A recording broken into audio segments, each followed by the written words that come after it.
Pinatatawag ng prosekusyon ang dalawang Special Disbursing Officer o SDO ni Vice President Sara Duterte sa paglilitis sa susunod na linggo. Kahapon ang igiit ni Senator Judge Amy Marcos na walang pananagutan si VP Sara kundi ang mga SDO ng DepEd at OVP. Walang pananagutan si Sara. Utang inang Amy talaga na to, no? Nililigtas talaga nila si Sara, no? Senator Judge ka. Hindi ka naman lawyer or defender ni Sara. As ngayon sasabihin mo na walang pananagutan si Sara, ang ituturo itong dalawa na ginamit ni Sara. Nako, yari po si Sara dito pag itong mga kakampi ni Sara Duterte bumaliktad, tinuro si Sara. Syempre nagamit lang din naman sila. Diba? Sila naman po ay inautusan lang din. Baby Leonora, salamat po sa pakulay ha. Salamat po sa blessings. Ayan. Parang ang gustong panagutin ni Amy, ganito. Dapat itong maliliit na tao lang yung managot. Yung utak, wag yung panagutin. Yun yung gusto ni Amy. Buha ka ng ina talaga itong Michael Jackson na to. Ibang klase. Ulitin natin, pakinggan nyo ha. Intindihin nyo po, intindihin nyo. Nakakabwisit eh. Pinatatawag ng prosekusyon ang dalawang Special Disbursing Officer o SDO ni Vice President Sara Duterte sa paglilitis sa susunod na linggo. Kahapon ang igiit ni Senator Judge Amy Marcos na walang pananagutan si VP Sara kundi ang mga SDO ng DepEd at OVP. Diba? Yung mga empleyado, yung mga SDO o ng DepEd at OVP, sila po yung pananagutin sa kasalanang ginawa ni Sara Duterte. Grabe, no? Nakakatakot po pala magtrabaho dyan sa OVP, sa pamumuno po ngayon ni Sara Duterte. Diba? Kayo pala yung mayayari dyan.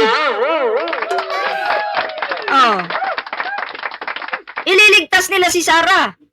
Kayo ilulugmok sa kumunoy. Diba? Amy Marcos naman. Senator Judge ka, hindi ka naman tagapagtanggol ng mga Duterte. Bakit ganyan ka magsalita? Michael Jackson ka nga talaga eh. Live mula sa Batasang Pambansang May Express Report, si Marian Enriquez. Marian, sino ba itong mga SDO na ipapatawag at saan tututok yung kanilang testimonya kung sakali?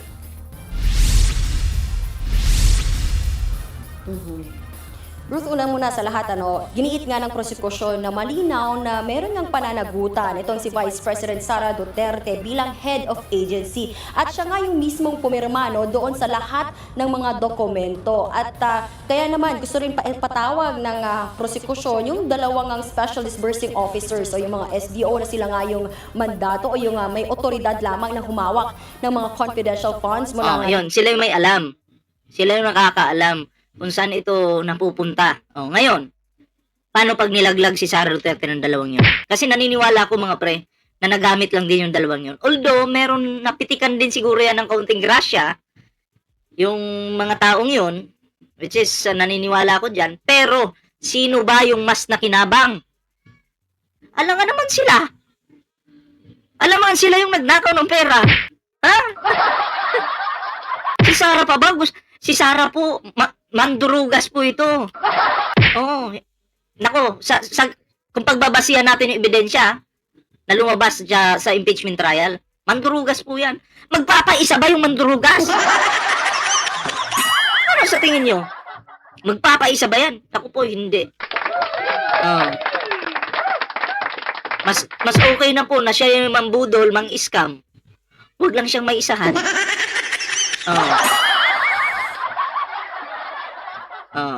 May mabato na ng laptop na naman. Uy, sayang yung laptop, pinambabato nyo lang ha. Ay, nako. Dito sa OVP at sa DepEd para nga marinig muli yung kanilang mga testimonya, lalo na nung sumalang sila dati doon sa pagdinig ng House Committee on Good Government back in November 2024 during the 19th Congress. At agit nga ni Lead House Prosecutor Jervy Luistro, talaga namang mabibigat yung mga testimonya noon ng mga SDO na sina Gina Acosta ng OVP at si Edward Fajarda ng DepEd. Kaugnay nga yan doon sa paggamit ng confidential funds ng dalawang opisina. Isinalaysay Say noon ni Acosta doon nga sa pagdinig na pagkatapos niya ma-encash yung 125 million pesos na confi funds, binigay niya ito sa hepe ng security ni VP Sara na si Colonel Raymond Dante La Chica. Base raw yan sa utos ng boss niya na si VP Sara. Ganito rin yung testimonya. Utos. May utos yung boss, ha? Boss! Boss, masusunod po. Yes, amo, boss. Sige, susundin ko yung ginawa mo, boss. Ganun lang yun, eh. Oh, di ba? Ang pangit naman na si empleyado yung makukulong, si boss, ligtas. Si boss kasi yung nag-uutos, eh. Ni Fajarda noon sa SDO ng DepEd, inutusan daw siyang ibigay yung pera sa isang Colonel Dennis Nolasco. Balikan natin ang bahagi ng pagdinig na yan noong November 2024. Wala po talaga akong alam kung sino po yun, si Kukoy Villamin, si Grace Piatos po. Kasi po, si Sir Kung wala silang alam kung sino yung si Piatos, ghost na po ito. So ngayong ipapasabpi na si Mary Grace Piatos diyan sa impeachment ni Sara Duterte, diyan sa Senado, mapipilitan pong OVP na ilabas ito o hindi. Ano sa tingin nyo? Kasi ang sabpina ipapadala sa Office of the Vice President. Ang Office of the Vice President, sila yung naglagay-lagay dun, kung sino si Mary Grace Piatos. So, anong gagawin nila? Ilalabas ba nila si Mary Grace Piatos? O i-ignore lang nila yung sabpina? Pag in-ignore nila yung sabpina, ang tatamaan dito si Sara Duterte. Malamang, iisipin natin, ghost lang yun si Mary Grace Piatos. Saan napunta yung pera? Malamang kay Sara. Kasi ghost nga, eh. Chika po ang nasa ground po. Siya po ang nagpipipirma. Nag-base na lang po ako sa sinaol sa binalik niya sa akin na acknowledgement receipt po, ma'am.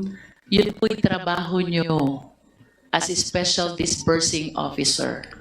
Yes, ma'am. Pero may utos po ang aking boss, ma'am, na i-release ko po kay Sir La Chica, ma'am.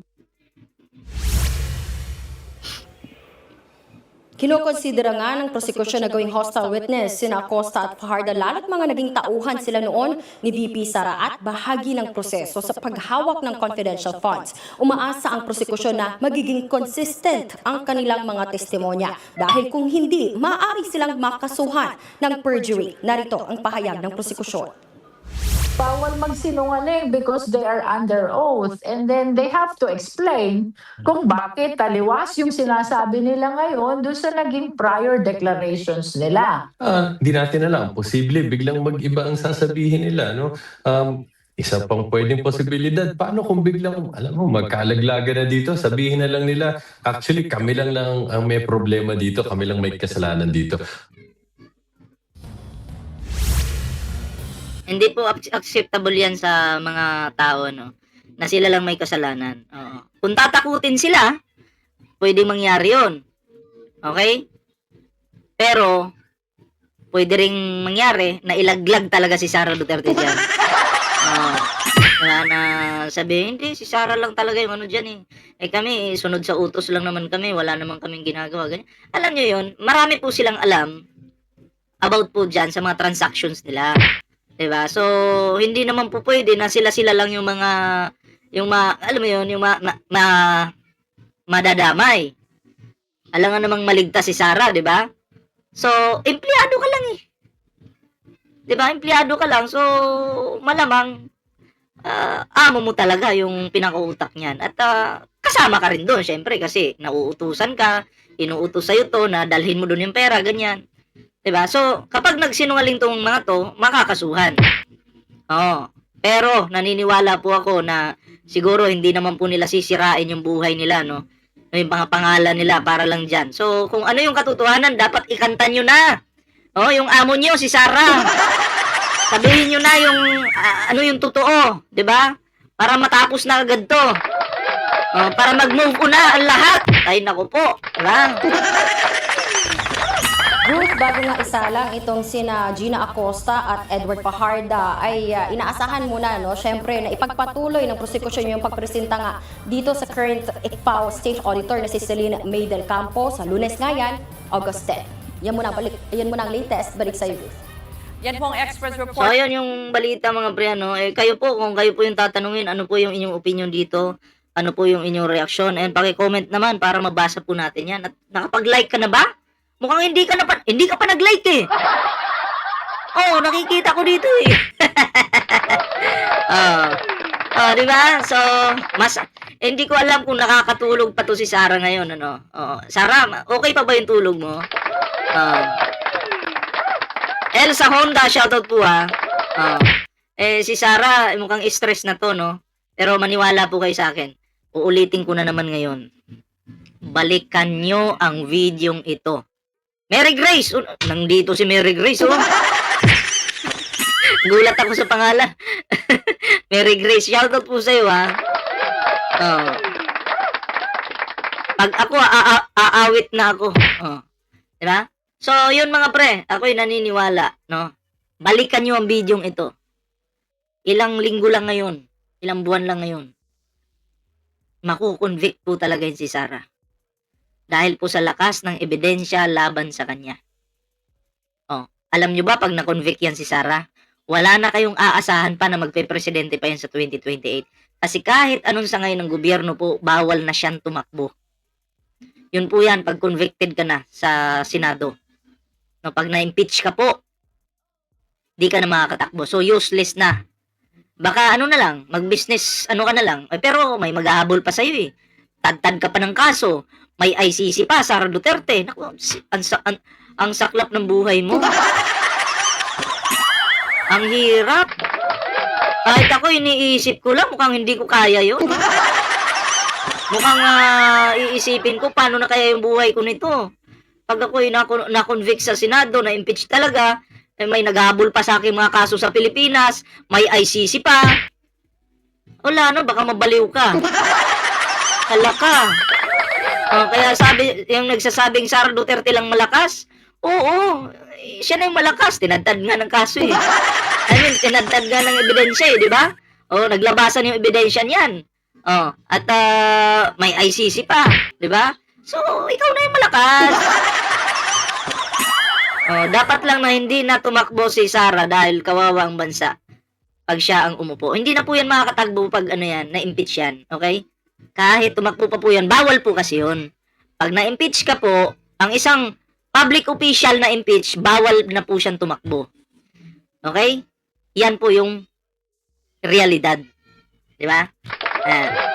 So, yun lang naman yung aking live ngayon. Maraming salamat po, no? Sa mga sumama sa atin ngayon. Abangan nyo po mamaya, ha? Abangan nyo mamaya. May upload po tayo. Ayan. Siyempre, no? Huwag kalimutang mag-like, share, subscribe para naman po maging updated po kayo sa mga uploads po natin. Ayan. At may TikTok, Facebook po tayo dyan. Kompleto po yan, mga pre. Ayan.